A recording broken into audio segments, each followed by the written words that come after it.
Northern California. You're watching Action News Now. Coverage you can count on.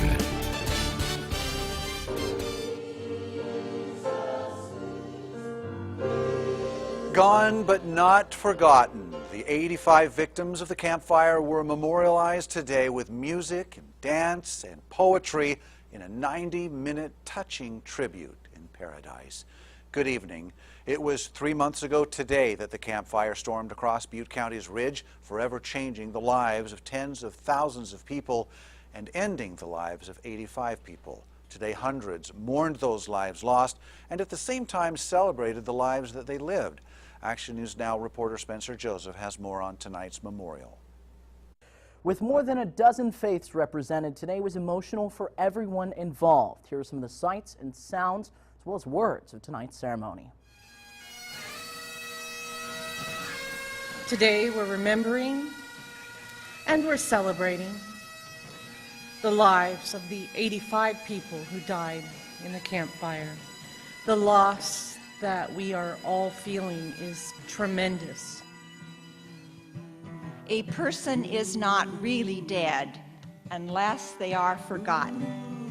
A person lives as long as their story is told. And not to mention all the lives that were lost. Mothers, fathers, brothers, sisters, grandparents, beloved pets. But please, once again, excuse our smoke. It's just what's left of what was one of the most unique little settlements in the foothills of the Sierra Nevada mountains.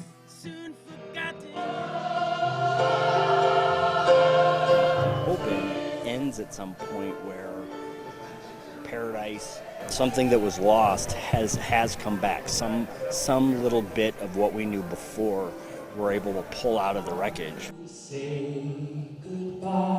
As we bear daily witness to God's unfolding new reign, may God bless those who mourn.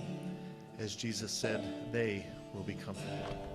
God, full of compassion, dwelling in the heights, bring true rest beneath the wings of the Shekinah, amid the ranks of the holy and the pure. Grateful celebration and sorrow seem to be partners when we gather together after a loss.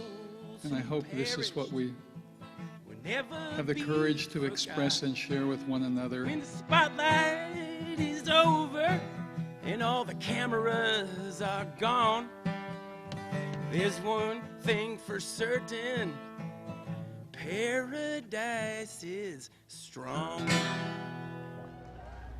And from filmmakers to police officers to politicians and all of the people of Paradise, everyone I spoke with tonight said it was a beautiful tribute to those lives lost. Spencer Joseph, Action News Now.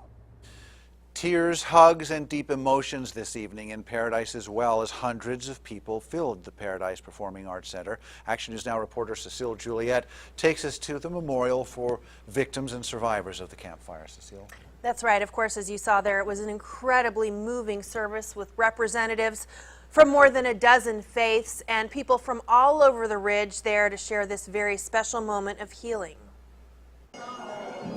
An afternoon in Paradise, in one of the few buildings left standing. Paradise pastor Garrison Chafee places each rose as a memorial to those who are gone. You know, a lot of people say, like, oh, I don't know them, but they're still our neighbors, our community members, so that's why I'm here. The message here couldn't be more clear.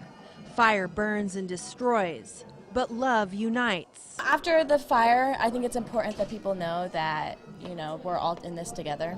For some, the deep sense of grief will take a lifetime to heal. Anna Dice lived with her father in Butte Creek Canyon.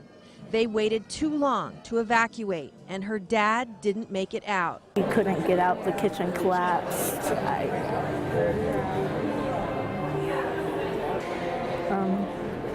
It's strange without him. He was my everything. But tonight she meets Christina Taft, another 25-year-old who lived with her mother, also a single parent who didn't make it out alive. They take comfort in the fact that they are not alone.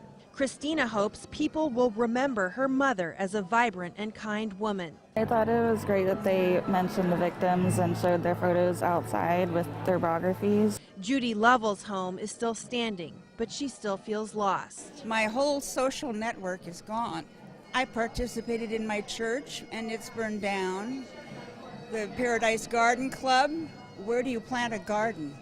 And not forgotten, all the little animals that were lost. That's why Lee Karlovich wears this sign. I can't tell you how many children I have talked with that are in deep grief about the loss of their pets. That's why I have With or Without a Name, because it's pets, our companion animals, as well as the multitude of the squirrels, the birds. They're all gone. The question many want to know is, how are they going to move on? I've been a part of some counseling, grief counseling, since the fire, and they encourage us to lean into the sadness and lean into the grief, and that grieving is the only way through it. And so I think those that participate today are going to be blessed, or are going to be a step closer to healing because of it. And they're finding comfort in each other. People have gathered around the despair of this, and it's unified folks with the disaster that it is. Those people, all of us, have once again connected and created our own community. To see and be with family and friends and strangers that I don't know, to support them. Yes, it's a grand way to connect. An entire community, of course, was lost in the Camp Fire. During the service tonight, one speaker referred to what's been born out of this incredible tragedy. Alan, they're now calling it a fire family, and now strangers have become friends. We've all bonded, whether we've even met each other yet or not. The general feeling tonight was that this fire has impacted, of course, everybody, and we have all been through it together. It's a remarkable thing to see, and as you know, in our business, we report on too often the bad side of human nature, and we're seeing the incredible, beautiful side of human nature here. Absolutely. And you know what? We all knew when we first were started on this fire on that day, on that Thursday morning, we knew this was going to happen. This is how our community is. Yeah. All right. Thank you, Cecile. All right.